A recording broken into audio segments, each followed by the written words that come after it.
Good Monday morning and welcome to Twin number 65. This week in Nerd News, where in 5 minutes or less, I wish to share with you some topics that we need to be paying attention to this week and can action as well. But first, let's talk about phishing. Now, in a phishing attempt, the criminal is constantly devising ways to deceive a victim into handing over credentials. Credentials could be usernames, passwords, PayPal logins, credit card numbers, banking logins, and so forth, including two-factor authentication tokens.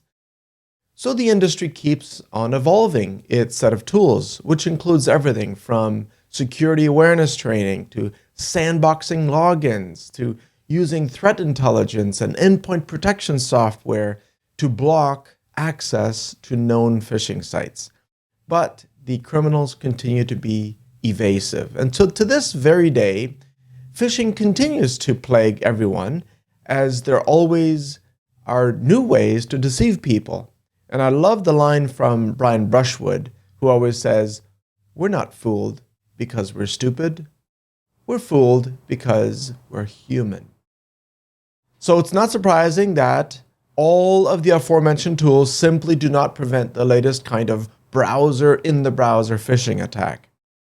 Now, this one has tricked even the savviest of users because it literally is indistinguishable on the screen, whether it's a phishing site or not. Even if you are meticulous about looking for the URL being the real URL, this can fool such a person. But it turns out that a zero-trust connectivity policy still protects even from this kind of an attack. So that's good news.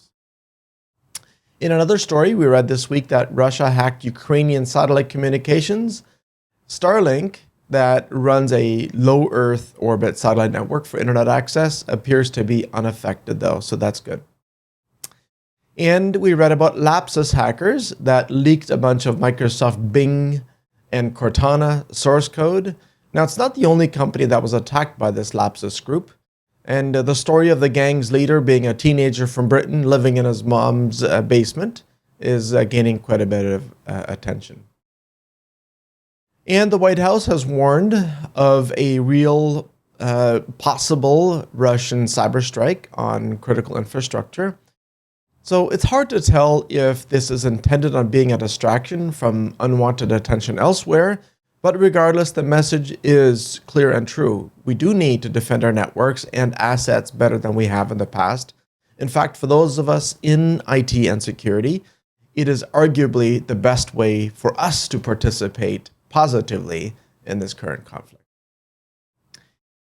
And in my last story for today, it's about Truecaller, which has built a very large industry with a data empire where data that's been collected has not been done with the consent of people who are represented. So what's interesting about Truecaller is that we all want a service like this where we can block unwanted and spam calls, but the way they've gone about with their data collection methods is certainly not kosher.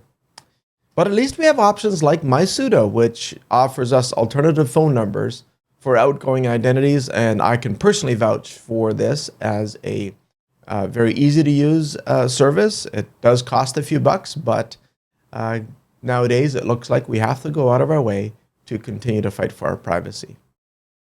And did you know that there is a podcast that is educational, entertaining, and it enhances your security posture all in one? It's called The World's Greatest Con.